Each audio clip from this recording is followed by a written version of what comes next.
Jornal da Rede Alesp.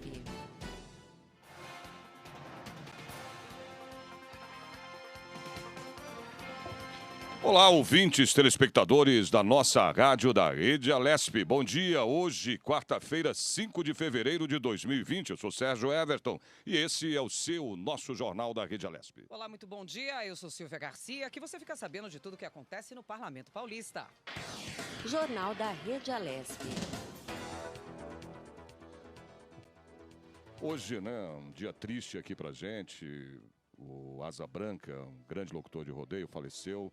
Está sendo velado aqui no Hall Monumental. E daqui a pouquinho a gente entra com mais informações. Desde as 9 da manhã. Vamos falar sobre isso, mas é uma perda muito grande, porque foi um profissional que representou muito bem, né, o rodeio, a locução de rodeio. A irreverência nos rodeios aqui do Brasil, né? Ficou conhecido no Brasil inteiro por descer de helicóptero. Exatamente. Ir com o microfone sem fio pro meio da arena, ali no meio dos bois, da boiada, tudo. Infelizmente, ele nos deixa. Mas olha, Silvia, estava sofrendo muito, eu que conheci o Asa Branca, eu cheguei a apresentar rodeios, não como locutor de rodeios, né? Mas com mestre ele... de cerimônia, né? Você eu fiz Jaguariúna, fiz Barretos...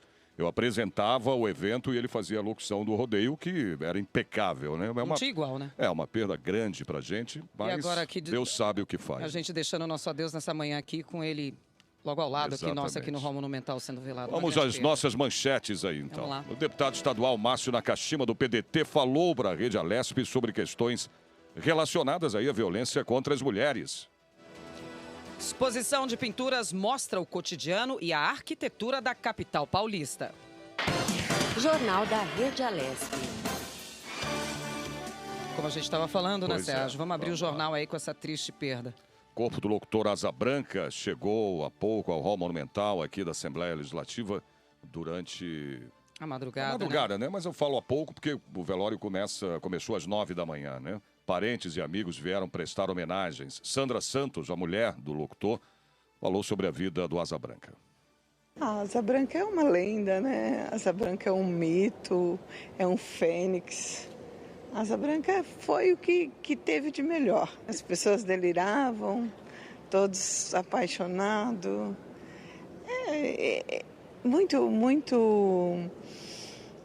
Muito autêntico, muito dele. Nossa, muito... Ele é totalmente criativo, com espírito de palco, tudo. Não deu muita sorte como peão, não. Como peão, caiu, touro pisou, perfurou a pleura do pulmão, ficou muitos dias acamado, mas aí... Foi aí que nasceu o locutor. Lá nasceu o locutor. Qual foi a lição que ele deixou pra gente, o ensinamento que ele deixa pra todo mundo? Olha, ele deixou muita lição, viu? Asa Branca deixou uma lição muito grande, que quando as pessoas pararem para meditar na vida do Asa Branca, elas vão aprender muito, muito, muito, muito. Palavras então aí da Sandra Santos, viúva, que nesta manhã aí está dizendo seu adeus ao amor da vida dela, como assim ela falou comigo. Eu que estive lá com ela agora, junto com familiares e amigos, passando ali para dar seu último adeus. E aí eu falei também, Sérgio, com a filha do Asa Branca, a Lara Taisla, que contou pra gente como é que foi essa batalha contra o câncer. Desde quando ele voltou dos Estados Unidos, que o câncer realmente havia voltado, foi um grande sofrimento, né? Era um dia após o outro sem saber o que ia acontecer. Mas ele é muito forte, foi muito forte. Sim, muito guerreiro. É de admirar. A gente às vezes olhava para ele assim, não imaginava a força que ele tinha, né? Às vezes num olhar tão cabisbaixo, mas no fundo assim, a gente sabia que ele queria estar ali e não queria ir embora. Até no último momento. É muito triste a gente saber o que nos esperava, né? Mas, enfim, o sofrimento dele. Valdemar Rui dos Santos, né, que é o seu nome de batismo. Asa Branca. Tinha 57 anos, né, morreu ontem no Instituto do Câncer, aqui na capital paulista. Ele estava internado desde o último dia 25. Asa Branca lutou contra um câncer na mandíbula nos últimos 3 anos. O locutor era, HIV positivo. Pois é, Sérgio, Asa Branca ficou conhecido também por revolucionar a narração de rodeios no Brasil na década de 1990. Ele começou nas arenas montando touros bravos, mas a carreira de peão de boiadeiro foi interrompida, como a gente ouviu aí, a própria viúva falando, após um acidente quando o chifre de um boi chegou a perfurar seu pulmão. A partir disso, então, ele se tornou locutor profissional. Claro, com carisma, conquistava multidões nos rodeios pelo Brasil afora. E Sérgio, agora há pouco também, pela manhã, passou ali para deixar seu último adeus ao amigo, tá?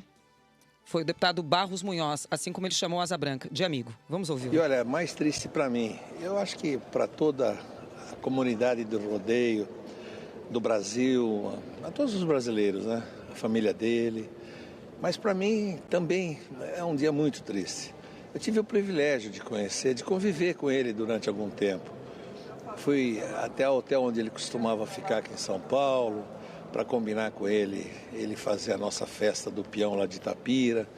Eu fui o primeiro prefeito a promover uma festa de peão em Itapira já nos idos de 1977. Mas eu me lembro bem que as duas maiores festas que nós fizemos foi quando ele foi o nosso locutor. Normalmente, a maior atração da festa não é o locutor, né? Mas com as festas em que ele ia, sempre ele era a maior atração. Uma figura fantástica, alegre, ele movimentava, os dois maiores, eu tenho a impressão que os dois maiores rodeios que nós fizemos em Itapira foi com ele. Então eu vim trazer aqui o meu abraço, a minha saudade já, a minha tristeza, né? E a vida continua, e que o rodeio continue como ele gostaria que continuasse, como eu tenho certeza disso, ele era um amante do rodeio, como todos nós brasileiros somos. É verdade, o Barro disse, né? Nós temos aí outros grandes locutores, né, de rodeios, mas o Asa Branca se destacava, né, de uma maneira, mas a maneira com que participou ele de novelas na Globo. Não, ele lembra do show Amigos? Programa, lembra do show Amigos? Apresentou o programa sertanejo na Globo, inclusive. Lançou disco também. E ele começou, Silvia, fazendo uma coisa, né, diferenciada no rodeio. Ele era impressionante, ele chegava de helicóptero, né, descia, pulava. E só né, numa certa altura do helicóptero. Ele maluco. Tinha, maluco, beleza, né? Ele inovou isso. Inovou, né? E as frases lá, que ele fazia as rimas dele, que todo mundo gostava, a beça. E o segura-peão, que não era um jargão dele, mas ficou sendo, porque ele esticou o segura-peão. Isso ele inventou. O segura-peão não, mas o segura-peão, assim, bem prolongado, foi ele e pegou, né? Tanto que hoje todo mundo fala isso daí, né? Asa Branca aí deixando o seu legado, né? Bom, saber mais aí do velório do Asa Branca, ao vivo com o Guga Mendonça, o repórter que está no Hall Monumental, onde acontece nesse momento o velório dele. Bom dia, Guga. Bom dia, Guga. Muito bom dia, Sérgio. Muito bom dia, Silvia. Falamos ao vivo aqui do Hall Monumental da Assembleia Legislativa, onde o locutor Asa Branca é velado desde a madrugada desta quarta-feira. Parentes, amigos e personalidades já passaram por aqui. Agora há pouco, como vocês citaram, o deputado estadual Barros Munhoz veio trazer suas últimas homenagens ao Asa Branca, o Asa Branca que será velado aqui na Assembleia Legislativa até por volta do meio-dia, quando segue para sua cidade natal, onde será sepultado a cidade de Turiúba, no interior de São Paulo, né, como eu falei, a sua cidade natal. Asa Branca morreu aos 57 anos de idade, nesta terça-feira no Instituto do Câncer, em São Paulo, na Zona Oeste, onde a morte foi confirmada por volta de 14h30. O Valdemar Rui dos Santos, né, muito conhecido como Asa Branca, foi diagnosticado com câncer na boca em 2017. Ele também era portador do vírus HIV, doença descoberta em 2007. Seguem as homenagens aqui ao maior locutor de rodeios do Brasil, até por volta de meio-dia no Hall Monumental da Assembleia Legislativa. Depois, o corpo segue em direção ao interior de São Paulo, a cidade de Turiúba. São essas as informações aqui direto do Hall Monumental da Assembleia Legislativa. Guga Mendonça para o Jornal da Rede Alesp. Obrigado, Guga. Valeu, Guga. Vamos lá, continuar aqui o nosso noticiário. O programa em discussão especial aqui da Rede Alesp recebeu o deputado estadual Márcio Nakashima, do PDT, para falar sobre questões relacionadas à violência contra as mulheres. O parlamentar lembrou o início de sua vida pública e destacou que esse tema sensível, principalmente às mulheres, merece muita atenção das autoridades. A minha vida na política ela começou em 2004. Né? Eu fui vereador no município no interior, é o município de Piracaia, um local onde eu resido e tenho muito apreço por lá. Mas depois desse período eu não quis mais um cargo eletivo e eu continuei trabalhando no setor público e, enfim, teve o triste episódio com a minha família, que foi a morte da Mércia. E de lá para cá nós começamos eu particularmente comecei a ver um mundo que eu nunca enxerguei, Guga, que é o mundo das pessoas desaparecidas, que a gente vive um mundo totalmente paralelo e o que aconteceu de fato com a Mércia, que foi um feminicídio que na época nós não tínhamos, né, essa lei que classificava como feminicídio, mas ela sofreu uma violência e um homicídio. Então, de lá para cá, nós começamos a militar nisso, a estudar, tentar entender o que é esse fenômeno de violência contra a mulher, que é algo que eu confesso que até hoje eu não consigo entender. É um absurdo, é uma violência, sabe, que sem medidas, que quando a gente fala de violência contra a mulher, e quando a grande maioria das vezes a mulher ela sofre a violência do seu parceiro, do seu marido, mas é uma violência geral. E nós temos aqui, instalamos o ano passado a Frente Parlamentar em combate aos relacionamentos abusivos, ao feminicídio, e uma das coisas que a gente tem conversado e debatido nessa frente parlamentar é que não é uma violência só contra a mulher. A mulher, ela é a maior vítima, mas é uma violência contra a família, porque você atinge os filhos, você atinge todo o núcleo familiar, ele sofre essa violência também. Então, a nossa frente parlamentar hoje, ela tem debatido muito essa questão, né? E tentar agora, nessas próximas reuniões, nós estamos tentando discutir como nós vamos, quais são as melhores ferramentas, como nós vamos fazer para mudar essa triste realidade, né? E olha, Sérgio, o deputado Márcio Nakashima ainda reforçou que é preciso enfrentar essa questão com inteligência e, claro, com leis eficientes. A gente precisa quebrar esse paradigma dessa cultura da violência, né, e criarmos novas políticas para que a gente possa, políticas públicas para que a gente possa falar e enfrentar isso, Guga. Uma das coisas que a gente conversa bastante, eu tenho um grupo de trabalho que a gente estuda bastante essa questão da violência, esse fenômeno, é o seguinte: se fala muito no aumento do número de violência. Eu acho que nós não temos um aumento, na verdade. Os números eram subnotificados. Na medida que nós fomos desenvolvendo políticas, na medida que conversas como essa que nós estamos tendo nesse programa, as mulheres que assistem, que passam por esse tipo de violência, elas criam coragem e vão lá e fazem a denúncia. Isso. Mas ainda, nós estamos muito distante de termos políticas públicas adequadas para atender essas mulheres. Porque muitas mulheres ainda, elas sofrem violências, mas elas ficam ainda naquele ambiente sendo agredidas, sendo violentadas. Por quê? Porque muitas vezes a mulher, ela não é a provedora do lar, ela depende do marido financeiramente para se manter, para manter os filhos.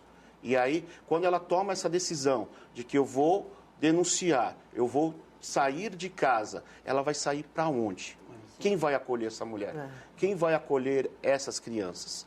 E aí tem toda aquela questão de escola, de logística, e aí isso nós precisamos discutir e discutir mais a fundo para que a gente possa realmente enfrentar de forma adequada essa questão da violência. Infelizmente, aí, né, acontece. É a realidade. Isso é demais. O deputado passou por isso, né, por essa situação. Dentro da família, né? Dentro da família dele, a Mércia Nakashima, né, que foi da Mércia Nakashima. Pelo né, namorado, noivo, né? Pelo amor de Deus. Pelo noivo, não. E o que o deputado estava falando é verdade. É difícil para a mulher tomar uma atitude, né? Que é a atitude de ir denunciar e falar para a polícia: olha, eu estou sofrendo violência dentro de casa. Quando ela toma essa atitude, para onde que ela vai? Né? Eu falo que assim, no final ela acaba sendo punida várias vezes, né? Primeiro, porque sofre a violência dentro de casa. E segundo, porque na hora que ela toma uma atitude, ela não tem para onde voltar. Ela vai voltar para casa? Como é que faz isso, né? Vai voltar para casa para morrer, né? Porque depois que a pessoa sabe que foi denunciada, e aí o caos tá colocado, né? Como é que faz isso? Então, tá certo aí o deputado falar para trabalhar por políticas públicas e leis mais eficientes, você tem uma ideia, eu abri o celular agora em casa, e um amigo meu que é o advogado, Mariano, né? Postou aqui de uma amiga que ele conversava, uma menina nova, né? Amiga das filhas dele. Olha isso, 20 e poucos anos. Tava passando férias agora no México. Final de semana foram passar com o namorado jogou ela de cima do apartamento, jogou da janela.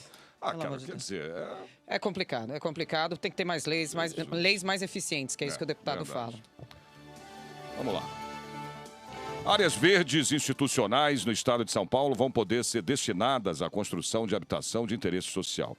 A PEC 17 de 2019, a proposta aí de emenda constitucional, ela foi aprovada nesta terça-feira. Bem na abertura, né, dos trabalhos aqui essa semana, né? Segunda-feira com solenidade, terça-feira com a casa cheia, todos os deputados já aí fazendo as suas aprovações aí nos projetos.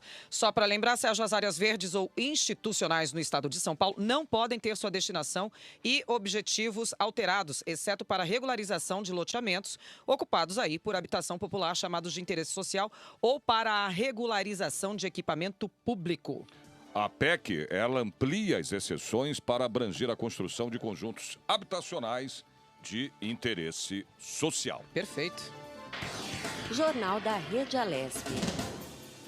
E o prefeito de São Paulo, Bruno Covas, do PSDB, sancionou uma lei que pune todo tipo de discriminação contra a população LGBTQI+, por parte de pessoas físicas e jurídicas. O descumprimento prevê advertência e multa, cujo valor ainda não foi definido. Em caso de estabelecimento comercial, poderá haver aí a suspensão de funcionamento por 30 dias ou mesmo até a cassação do alvará. O texto foi sancionado em janeiro e a Prefeitura tem agora 3 meses para colocar em prática, para regulamentá-lo.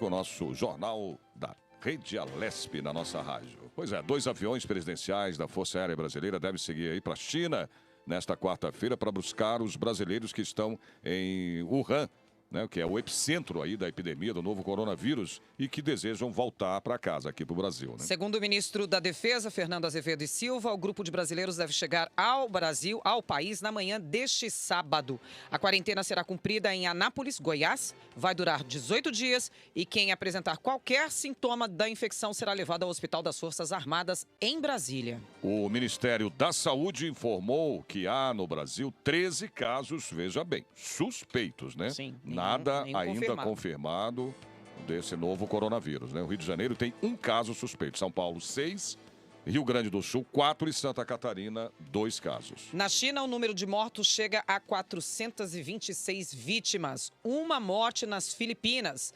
20.527 casos confirmados no território chinês, 176 casos investigados em 24 países. Autoridades chinesas admitem falha na resposta à epidemia do novo coronavírus.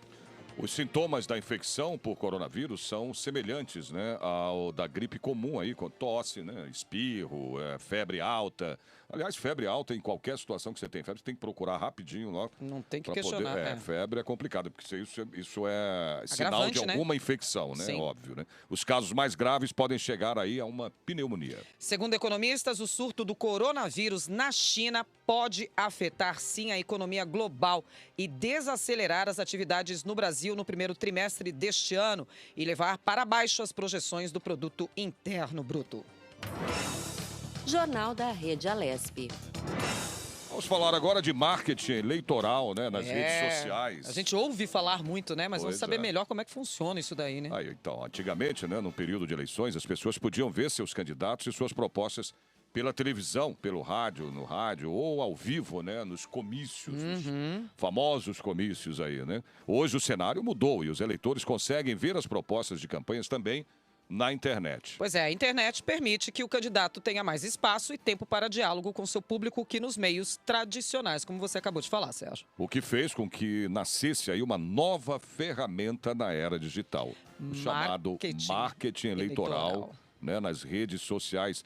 Você sabe como é que funciona? Não faço ideia. Eu sei que chega até a mim, mas eu não sei exatamente como ele funciona, né? Bom, só para você saber, Sérgio, o marketing eleitoral começa com um trabalho de pesquisa e análise que direciona aí a construção do projeto de comunicação eleitoral. Mas tem gente para falar mais sobre isso, né?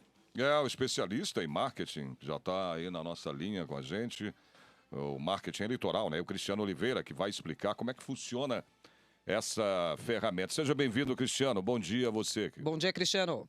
Olá, bom dia, pessoal. Bom dia a todos os ouvintes da Rádio Alesp. Tá legal. Então já começa logo explicando como é que funciona isso, né? O marketing. Olha, é bem eleitoral. amplo, né, o funcionamento, né, do marketing político. Hoje, nós podemos, como um produto, como um serviço, construir uma marca, construir uma persona. E os políticos estão percebendo que as redes sociais hoje, existe muito espaço para você fazer uso disso. Canais como o YouTube, Facebook, o Instagram. Twitter. O que acontece? Essas pessoas, elas pegam um especialista na área, né?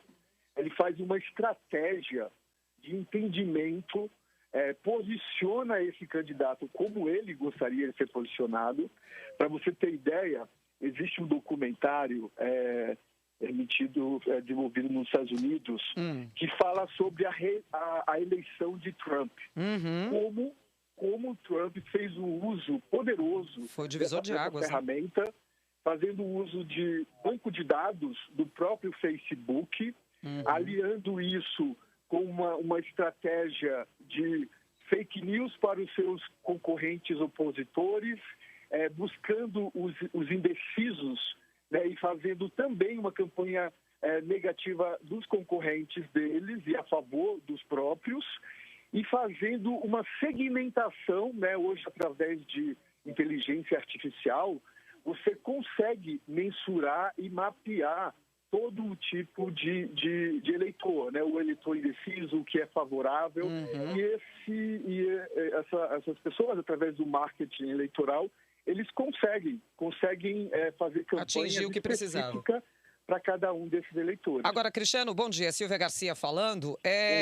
Eu acredito, me explica aí se eu estiver errada, que não é simples assim, tão simples fazer esse tipo de marketing eleitoral através das redes sociais, já que, como você disse, todos os outros candidatos estão tentando fazer a mesma coisa. Sim. Porém, quem tem mais poder, né? Quem tem mais dinheiro, consegue especialistas mais capazes, né? Por exemplo, no caso do Trump, ele contratou uma empresa chamada Cambridge Analytica. E essa empresa, ela tem cientistas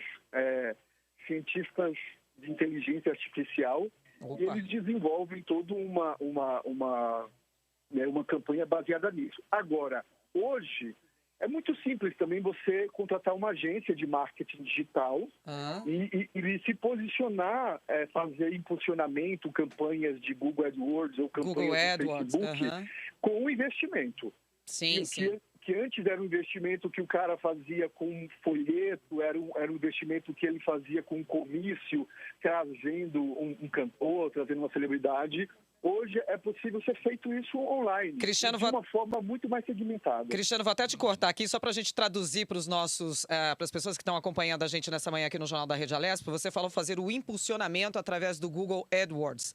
Na verdade, o que ele está falando, Sérgio, sabe quando você abre o seu Facebook, ou quando você abre o seu Instagram, ou quando você entra, por exemplo, no Google para fazer uma pesquisa, entra como primeira coisa ali, no Trend Topics ali, né, nos mais lidos, entra, por exemplo, a campanha de um candidato. Você vai falar assim, política, pum, já entra lá de um candidato ali. Isso daí é um impulsionamento direcionado.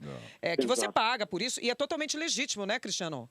Totalmente legítimo. Totalmente legítimo. E também, eu estou falando aqui de um lado, né, que é um lado, como eu posso dizer, que pode se aproveitar. Porém, né, os candidatos que têm valores já estabelecidos, né, os candidatos que têm uma relação próxima com o seu eleitor, né, que construiu ao longo de anos esse relacionamento, ele também já tem facilitado isso, né? Sem o investimento necessário, ele já pode potencializar e ele já faz isso, ele tem um canal no YouTube, ele tem acesso direto dos eleitores, onde os eleitores cobram, onde os eleitores participam. O canal então, isso tem essa espaço, troca, né? na realidade, para você agir de uma forma com uma boa intenção, né, e uma construção, né, de uma história, ou também você, de uma maneira mais rápida e estratégica, conseguir mais votos daqueles que ainda não têm muita consciência política. Então quer dizer, Cristiano, que eu vou falar de uma maneira curta e grossa, né? popular, assim, o voto, então, quer dizer, a busca do voto boca a boca, que a gente chama, né? Está caindo cada vez mais por terra, porque É o marketing se eleitoral o que tá- candidato não tiver aí O marketing eleitoral, esse né? tipo de marketing, né? Que é o marketing eleitoral, se ele tiver fora disso, provavelmente ele não se eleja, seria isso? É exatamente isso. Olha Sérgio. isso, que ponto Não chegamos. dá para não ficar. Ou não dá para ficar pra- fora, pra- né? é, Disso. Se você está fora, Você tá fora mesmo, né? você está fora mesmo. Por quê, Sérgio? Olha. Hoje, você consegue, através dos dados que todos nós disponibilizamos no Facebook, hoje essas ferramentas, elas sabem os sites que nós acessamos. Os algoritmos, né? São os tais os algoritmos, né? A região que a gente frequenta, onde a gente mora, a gente vai munindo cada vez mais essa ferramenta com os nossos dados pessoais. E hoje é muito simples fazendo uma campanha, como a Silvia explicou, você mapear exatamente o público que você quer, a idade, o sexo, classe social, região. É direto e reto, né? É direto e muito mais reto. eficaz Até do que porque- o trabalho Cristiano. boca a boca, sabe? Exato. E até porque, Cristiano, por exemplo, vou te dar um exemplo. Nessas eleições aqui no parlamento, né? A gente teve os estaduais aqui, fenômenos, nós né? tivemos uma né? eleição Foi bem atípica. Bem, né? bem marketing eleitoral, né? Porque tudo, praticamente metade Redes dos sociais. parlamentares que foram eleitos aqui, reeleitos, né? Sim. Foi por causa praticamente da mídia social, né? Sim. Quer dizer, deputados certeza. aqui que têm 2 milhões de seguidores. Quem apostou na mídia social Você entendeu? se Quer dizer elegeu. que isso vai continuar. Que provavelmente isso, Não tem a volta. partir de agora, não Não tem teria volta. mais volta, né? Não A tem coisa do volta, santinho, de e boca a boca, tendência cai por terra. Fica cada vez mais sofisticado. Uhum. Sofisticado para o mal. A concorrência, mas é mais elaborado, né? Porque, por exemplo, tem um candidato, um deputado jovem, que ele tem um canal... Facilidade, né? E ele faz um trabalho com os jovens muito próximo. Ele Sim. cria uma relação muito de fã, muito tem uma proximidade, e isso cada vez mais eles vão fazendo. Você faz alianças com outros canais. Por exemplo, um político que está começando agora, se ele se associa a um político que já tem história, já tem 1 milhão de seguidores, uma simples visita, né, ao perfil, né, a esse canal, Dobradinha digital, e o simples fato desse político que tem mais visibilidade promover esse novo político, amanhã o cara já pode ter 10 mil seguidores já. Uau, é isso mesmo. Cristiano, nosso tempo acabou aqui, mas o papo poderia se prolongar muito mais, porque uma delícia é no mínimo falar sobre interessante aqui pra gente. A gente está vivendo isso, né? A era do marketing digital em todas as áreas, né? Não só eleitoral, né? Cristiano, super obrigado aí pelos seus esclarecimentos e a sua participação aqui nesta manhã. Volte sempre, viu? Silvia, foi um prazer. Sérgio, um prazer. O prazer nosso. É bom também. falar com vocês. Estou à disposição sempre que precisarem. Opa, Obrigado, bom dia Cristiano. para você, Cristiano. Um excelente dia para vocês Tá. também. Você Tchau, também. tchau. Marketing eleitoral, deixa eu só fazer um adendo aqui. Eu sigo todos os deputados aqui da casa através do Instagram deles. Você sabe tudinho que eles estão fazendo. E o legal é que o Instagram tem uma ferramenta chamada Stories, que é onde a pessoa posta o que ela fez, está fazendo na hora. Então você abre o Instagram, já tem aquelas bolinhas lá em cima. Assim que você clica ali em cima, você fala: olha, o deputado está recebendo um prefeito no gabinete dele, né? Ou o presidente da Assembleia Legislativa acabou de receber uma autoridade do Tribunal de Justiça. Eles postam ali, você fica sabendo em tempo real também. Não adianta, né? Não tem volta. Não tem jeito. Essa área Isso digital e rede social não tem volta não, mas serve para muita coisa do bem. Era isso. O Parque Natural Fazenda do Carmo, em Itaquera, que fica aqui na Zona Leste de São Paulo, né, abriu esta semana ao público pela primeira vez a reserva ambiental, que antes só podia ser visitada, olha, mediante o agendamento prévio. Isso faz parte de um projeto experimental da Prefeitura aqui de São Paulo, né, que inaugurou 5 parques na capital entre janeiro e fevereiro. Você que gosta de correr aí, viu, Batata? Mas ele não corre Atleta, em parque não, né, Batata? vai Ele correr corre no parque, aí olha, na... 5 parques. Ele faz meu. trilhas aí, faz... É. A abertura experimental é o primeiro passo para que as reservas ambientais sejam abertas definitivamente aí no futuro. Pela primeira vez, 5 reservas ambientais municipais abrem para a visitação do público em São Paulo. O Parque resguarda a maior área de Mata Atlântica remanescente na Zona Leste. São 450 hectares, o equivalente a 500 campos de futebol. Ou 3 vezes o tamanho do Parque do Ibirapuera.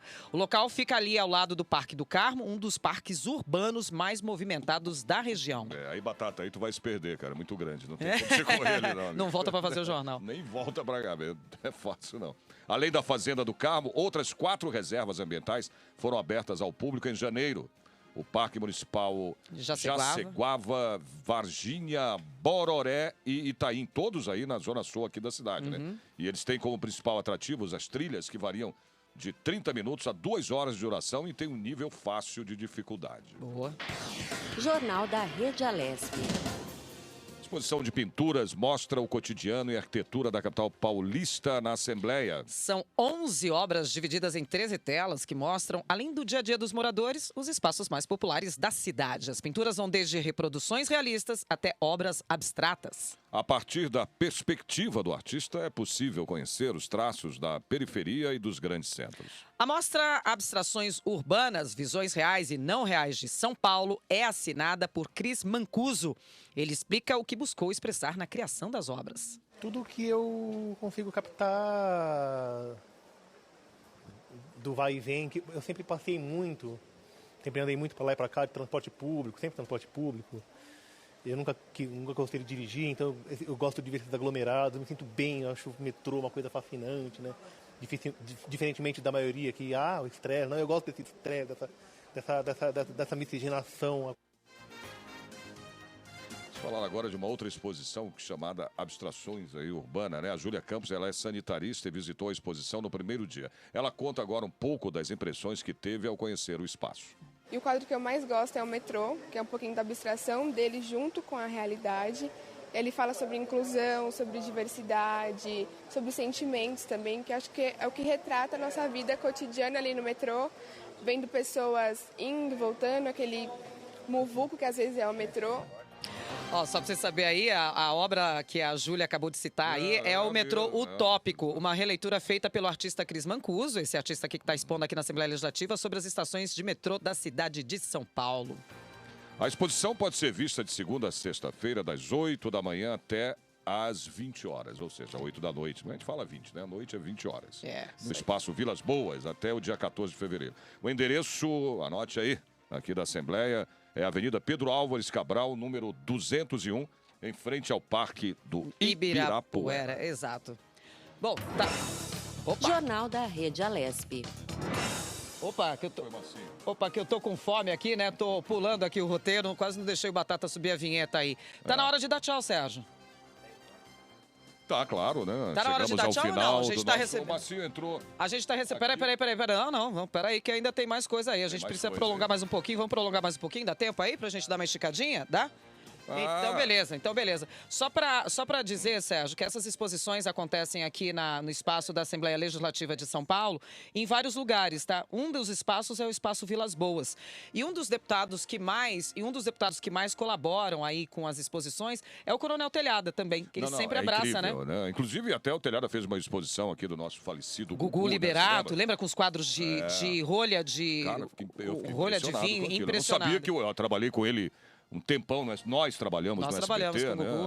Durante muito tempo fazendo agora. E a gente frequentou muito, foi muito nos programas do Gugu. E eu não tinha nem ideia que ele, né, tinha essa habilidade, né? Esse outro lado dele de pinturas, né? E por aqui já passou, Sérgio, todos os tipos de exposição que a gente possa imaginar. As exposições aqui na Assembleia são ótimas. Desde pinturas de quadros, esculturas, exposição de um artista só, de vários artistas, shows, né? Que a gente às vezes tem alguns shows ali, você tá saindo ali da lanchonete, você ouve um saxofone, alguma coisa assim, você fala, o que tá acontecendo na Assembleia, né? E fora que a própria Assembleia Legislativa de São Paulo, Sérgio, é um acervo em tempo real de obras lindíssimas de arte. Você andando pelos corredores da Assembleia Legislativa, você se depara com esculturas de ferro, esculturas de barro, que são obras permanentes que ficam aqui, fazem parte do acervo da Assembleia Legislativa. Então fica aí até também um convite para a população de São Paulo. Aliás, gente, a Assembleia Legislativa, aqui, que é a casa do povo, né? pode vir aqui, podem frequentar aqui, as portas estão sempre abertas tem outros aqui. espaços, tem lugares aqui, tem o espaço Quinto Biblioteca, Centenário Quinto aqui Centenário, também, que recebe exposições. Heróis de aí 32. Exatamente. A gente tem vários espaços aí para a galera e tem sempre um cafezinho quentinho aqui para receber a população do estado de São Paulo, para saber o que anda acontecendo aqui na Assembleia Legislativa, que é o segundo maior parlamento depois do Congresso, né? Lá de Brasília, Exatamente. né? Vem ver aqui o que os deputados estão fazendo. Gente, então venham à Assembleia Legislativa. Além disso, né, você tem atendimentos aqui também na Assembleia Legislativa. Fala um pouquinho né, dos postos de serviços. Vamos lembrar, atendimento. Sérgio, quais são os serviços que a gente tem aqui na Detran, Assembleia? né, Detran, você pode fazer renovar o RG ou tirar o RG também, né? Você pode fazer... São vários serviços que a gente tem aqui na Assembleia Legislativa que a população pode recorrer. para facilitar a vida das pessoas, da Polícia população. Federal, Polícia Federal. A gente tem vários postos aqui, tudo de atendimento aberto aí à população. Uma iniciativa aí também, boa parte dela, vinda do nosso presidente atual, Cauê Macris, que abriu as portas e abriu as portas também do espaço lá da biblioteca, onde a gente tem acervos incríveis de livros, Sérgio, que tem livro que tem que pegar até com luva, tá?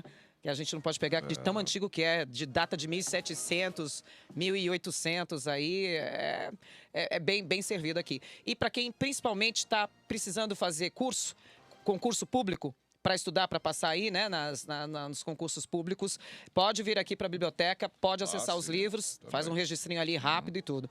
A biblioteca, Sérgio, que também serve como acervo aí de tudo que acontece na casa também, tá? Qualquer projeto protocolado. Eu mesmo sou prova aqui viva de que funciona muito bem, porque E foi reformada. cheio. E foi reformada agora a eu- biblioteca, tá? Com acessibilidade, cadeirante. Além tudo. disso, eu estou falando também dos postos, né? Que a gente estava falando de atendimento. A gente usa. E né? as pessoas A gente vai têm lá. vindo para usar esse serviço. Isso é muito bom. As pessoas é estão importante sabendo. que as pessoas tenham essa facilidade, né?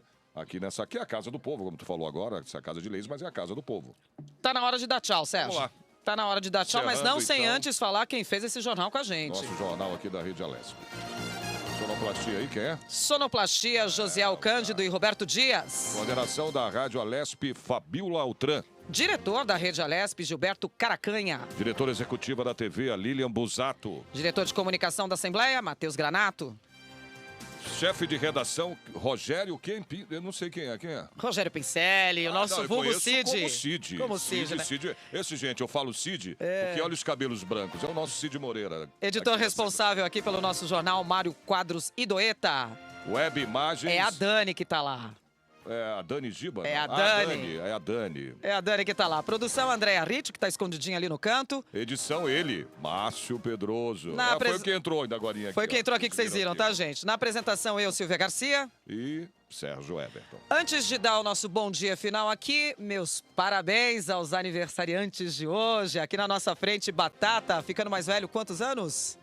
35 anos, o nosso corredor fundista aqui, que já disse que vai comemorar aniversário, correndo mais 21 quilômetros agora, descendo ali a Estrada Velha de Santos, passando ali pela casa da Marquesa de Santos. E também aniversariante do dia, Sérgio, a Dani, que fica escondidinha ali, cara, na Web Imagens, fazendo parabéns, corte. parabéns, Feliz Dani. aniversário para vocês, Parabéns prosperidade e saúde. Gente, um bom dia a todos, ótima quarta-feira para vocês e até nosso próximo encontro. Amanhã estaremos de volta às 9h30 da manhã. Até. Beijo.